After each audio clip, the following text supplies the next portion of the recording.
الحشاشون. واش عمرك سمعتي بطائفه كتخوف الملوك والخلفاء؟ الرجال كيدخلوا وسط الجيوش واخا يكون عندك الاف الحراس والجنود والاسوار العاليه، ولكن كل ليله كتنعس وخايف، حيت كاين رجال كيقدروا يوصلوا لك في اي بلاصه ويقتلوك وسط القصر وقدام الحراس، ومن بعد يختفيوا بحال الاشباح. واحيانا كتفيق وكتلقى رساله تهديد تحت الوساده ديالك.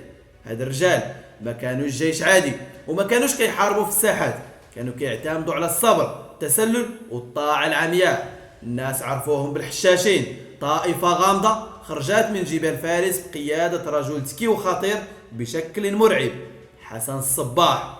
قالوا عليهم أنهم كانوا مستعدين يموتوا بلا خوف، وأنهم نفذوا اغتيالات هزت العالم الإسلامي كامل، وحتى الصليبيين خافوا منهم.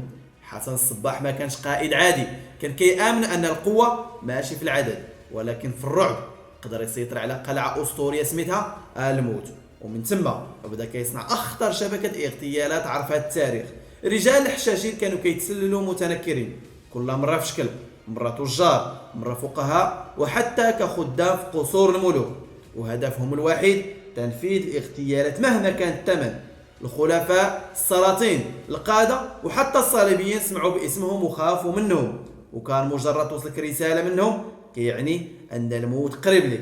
ولكن السؤال اللي حير العالم كامل، علاش تسموا بالحشاشين؟ واش بصح كانوا كياخذوا الحشيش قبل ما ينفذوا العمليات، ولا هذه مجرد إشاعة نشروها أعدائهم باش يشوهوهم؟ وفاش انهارت قلعة الموت اختفت أسرار كثيرة معهم، وبقات قصتهم من أغرب وأخطر القصص في التاريخ.